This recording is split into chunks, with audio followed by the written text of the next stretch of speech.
Hello नमस्कार साथियों, आपका स्वागत है एक बार फिर से आपके अपने YouTube परिवार में। तो साथियों, अगर आप भी यूपी पुलिस परीक्षा की तैयारी कर रहे हैं तो आपके पास बिल्कुल भी समय नहीं बचा है। तो साथियों, जैसा कि 11 फरवरी या 18 फरवरी को आपका यूपी पुलिस परीक्षा फिक्स हो सकता है। तो साथियों समझ लीजिए, मिला जुला कर केवल 1 महीना बाकी। तो इस बार अगर आपको सीने पर वर्दी चाहिए तो जंग के मैदान में उतरना पड़ेगा और मैदान फतेह करके लाना ही पड़ेगा। आपको पता होगा पिछले 2019 के बाद 2024 में आपका इतनी बड़ी वैकेंसी आई है, तो सीधे 5 सालों 6 साल से आपके विद्यार्थी मिलेंगे जो इतने अपने आप को रगड़ के तैयार कर चुके होंगे कि अपने आप को सबसे आगे पाएंगे। अगर आपको उनसे लड़ना पड़ेगा तो समझ लीजिए आपको कितनी रगड़ना पड़ेगा, कि दिन रात एक करना पड़ेगा। तो साथियों समझ लीजिए, आपको पता होगा आपके जीके जीएस का सवाल पूरे 38 सवाल आते हैं, जो कि 76 नंबर का होता है। एक सवाल 2 नंबर का होता है। तो साथियों समझ लीजिए कितनी अच्छी तरह मेहनत करना पड़ेगा। जीके जीएस आपको हर तरह का याद करना पड़ेगा। तो साथियों आज इस क्लास में हम आपके 2019 के जीके जीएस का सवाल हल करने वाले हैं। जेल वार्डर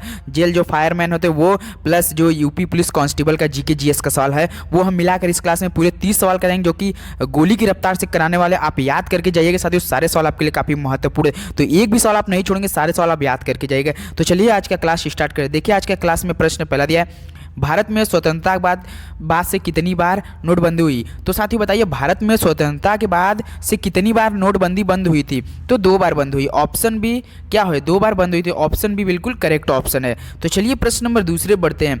देखिए प्रश्न दूसरा दिया है, भारत के संविधान की अनुसूचियों की कुल संख्या कितनी है। तो बताइए भारत के संविधान की अनुसूचियों की कुल संख्या कितनी है। तो 12 है। अच्छा साथ ही आप बताइए भारत संविधान के कुल कितने अनुच्छेद हैं। तो आप आर्टिकल बताइए कितनी है। आपके लिए हम ये सवाल होमवर्क में देते हैं, बताइए आर्टिकल कितनी है पूरी। तो चलिए प्रश्न नंबर तीसरे बढ़ते हैं। प्रश्न तीसरा दिया, सिंगापुर की मुद्रा कौन सी है। तो बताइए सिंगापुर की मुद्रा कौन सी है। तो सिंगापुर डॉलर है। ऑप्शन बी बिल्कुल करेक्ट ऑप्शन है। तो चलिए प्रश्न नंबर 4 देखते हैं। प्रश्न नंबर 4 दिया, एम्पियर की ईसाई इकाई है। तो बताइए एम्पियर की ईसाई इकाई क्या होती है। तो विद्युत प्रवाह होती है। ऑप्शन बी विद्युत प्रवाह बिल्कुल राइट ऑप्शन है साथियों। तो चलिए दोस्तों प्रश्न नंबर 5 देखते हैं। प्रश्न नंबर 5 दिया है, निम्नलिखित में से कौन सा विटामिन B6 का दूसरा नाम है। तो बताइए निम्नलिखित में से कौन सा विटामिन B6 का दूसरा नाम है। तो बताइए क्या होता है B6 का दूसरा नाम। तो पायरिडॉक्सिन होता है। क्या होता है, पायरिडॉक्सिन होता है। ऑप्शन सी बिल्कुल राइट ऑप्शन है। तो प्रश्न नंबर 6 देखते हैं, केंद्रीय पुलिस परीक्षण अकादमी कहाँ स्थित है। तो साथियों केंद्रीय पुलिस परीक्षण अकादमी कहाँ स्थित है। तो आपका ये भोपाल में स्थित है। कहाँ साथियों, भोपाल में। ऑप्शन डी भोपाल बिल्कुल करेक्ट ऑप्शन है। तो प्रश्न नंबर 7 देखते हैं। प्रश्न नंबर 7 दिया, इरिडियम परत की खोज किसने की और नोबेल पुरस्कार भी जीता। तो बताइए इरिडियम परत की खोज किसने की और नोबेल पुरस्कार भी जीता। तो बताइए कौन थे, लुइस अल्वारेज थे। कौन है साथियों, लुइस अल्वारेज है। ऑप्शन डी बिल्कुल राइट ऑप्शन है।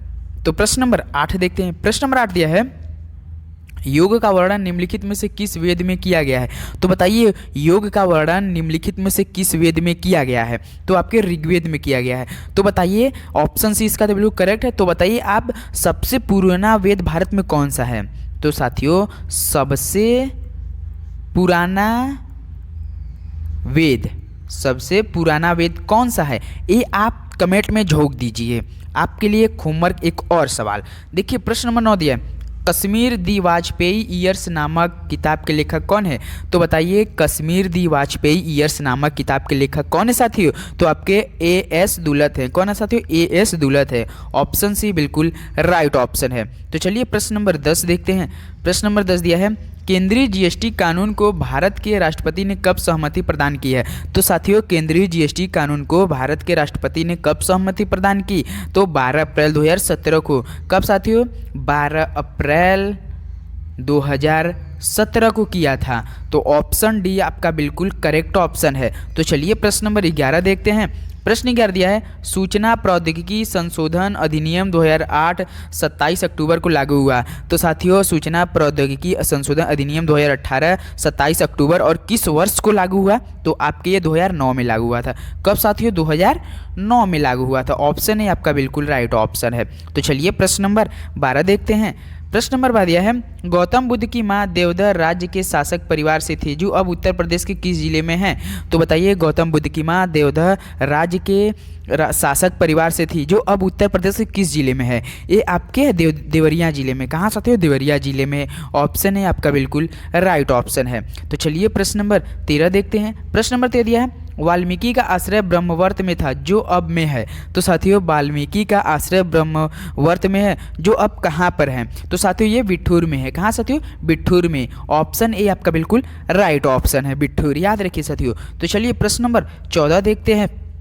उस ब्रिटिश गवर्नर जनरल का नाम बताएं जिन्होंने भारत में रेलवे का शुभारंभ किया था। तो साथियों उस ब्रिटिश गवर्नर का जनरल का नाम बताइए जो भारत में रेलवे का शुभारंभ किया था। तो बताइए कौन थे वो? लॉर्ड डलहौजी थे। कौन साथियों? लॉर्ड डलहौजी। ऑप्शन डी बिल्कुल करेक्ट ऑप्शन है। तो प्रश्न नंबर 15 देखते हैं। प्रश्न नंबर 15 दिया है, प्रसिद्ध संगीतकार अरविंद पारिख किस संगीत वाद्य यंत्र के साथ जुड़े हुए हैं? तो बताइए प्रसिद्ध संगीतकार अरविंद पारिख किस संगीत वाद्य यंत्र के साथ जुड़े हुए हैं? तो सितार के साथ ये जुड़े हुए हैं। किसके साथ साथियों? सितार के। ऑप्शन बी आपका बिल्कुल करेक्ट ऑप्शन है। तो चलिए प्रश्न नंबर 16 देखते हैं। प्रश्न नंबर 16 दिया, भारतीय संविधान के अनुच्छेद 20 से संबंधित है। तो बताइए भारतीय संविधान के अनुच्छेद 20 से संबंधित है। क्या संबंधित है? दोष सिद्धि के संदर्भ में संरक्षण। क्या साथियों? दोष सिद्धि के संदर्भ में संरक्षण। ऑप्शन बी बिल्कुल राइट ऑप्शन है। तो चलिए प्रश्न नंबर 17 देखते हैं। 1975 में आपातकाल के समय भारत के राष्ट्रपति कौन थे? तो साथियों 1975 में आपातकाल के समय भारत के राष्ट्रपति कौन थे? तो आपके फखरुद्दीन अली अहमद थे। कौन साथियों? फखरुद्दीन अली अहमद। ऑप्शन डी फखरुद्दीन अली अहमद बिल्कुल करेक्ट ऑप्शन है। तो साथियों देखिए ऐसे ऐसे आपके यूपी पुलिस परीक्षा में सवाल आते हैं तो आप याद करिए। आपको इस बार वर्दी सीने पर चाहिए तो चाहिए, ये हम ठान लिए तो आप में क्या है आप भी ठान लीजिए साथियों। देखिए लेबनान की राजधानी है, तो बताइए लेबनान की राजधानी क्या होती है? तो बेरूत है। Option A Beirut. लेबनान की राजधानी बेरूत। लेबनान की राजधानी बेरूत। ऑप्शन ए बिल्कुल करेक्ट ऑप्शन है। तो प्रश्न नंबर 19 देखते हैं। खजाकिस्तान की मुद्रा निम्न में से कौन सी है? तो बताइए खजाकिस्तान की मुद्रा निम्न में से कौन सी है? तो क्या होती है? तो तेंगे होती है। क्या होती है साथियों? खजाकिस्तान की मुद्रा, खजाकिस्तान की मुद्रा तेंगे होती है। क्या होता है साथियों? तेंगे होती है। ऑप्शन सी आपका बिल्कुल करेक्ट ऑप्शन है। तो चलिए प्रश्न नंबर 20 देखते हैं। प्रश्न नंबर 20 दिया है, दक्षिण अमेरिका में निम्न में से कौन सा देश सबसे अधिक आबादी वाला देश है?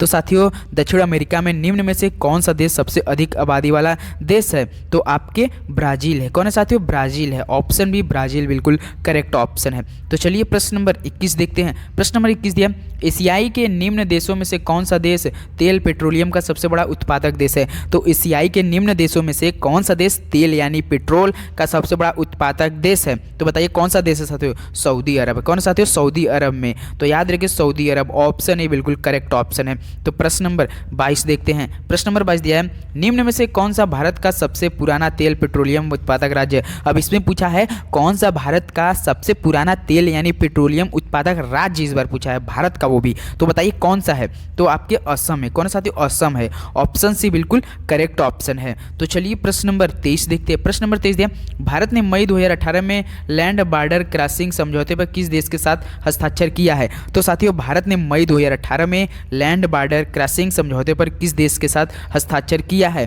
तो ये आपके म्यांमार के साथ। किसके साथ साथियों? म्यांमार के साथ। ऑप्शन सी म्यांमार बिल्कुल राइट ऑप्शन है। तो चलिए प्रश्न नंबर 24 देखते हैं। प्रश्न 24 है, अंत्योदय अन्न योजना किस वर्ष शुरू की गई थी? तो साथियों अंत्योदय अन्न योजना किस वर्ष शुरू की गई थी? ये आपका शुरू किए गए थे 2000 में। कब साथियों? 2000 में। ऑप्शन बी आपका बिल्कुल करेक्ट ऑप्शन है। तो चलिए प्रश्न नंबर 25 देखते हैं। प्रश्न नंबर 25 दिया है, भारत में हरित क्रांति ने निम्नलिखित में से किसके उत्पादन में वृद्धि की? तो साथियों बताइए भारत में हरित क्रांति ने निम्नलिखित में से किसमें सबसे अधिक उत्पादन वृद्धि की है? तो आपके ये गेहूं में। किसमें साथियों? गेहूं में की है। ऑप्शन ए आपका बिल्कुल करेक्ट ऑप्शन है। तो चलिए हरित क्रांति की जनक कौन है? आपके लिए एक और सवाल हम देते हैं, जो हरित क्रांति है ये उनके जनक कौन है? ये आप हमें इसका सवाल भी कमेंट कीजिए। आपको एक सवाल, 2 सवाल, 3 सवाल होमवर्क तो चाहिए, इससे आपका और भी पढ़ने में मन लगेगा और आप इस सवाल का कमेंट हमें करेंगे तो हमें भी अच्छा लगेगा साथियों। देखिए प्रश्न 26 दिया, भारत ने में बैंक राष्ट्रीयकरण कार्यक्रम की 50वीं वर्षगांठ मनाई। तो साथियों भारत ने किस वर्ष में बैंक राष्ट्रीयकरण कार्यक्रम की 50वीं वर्षगांठ मनाई? तो ये आपके वर्ष 2019 में। कब साथियों?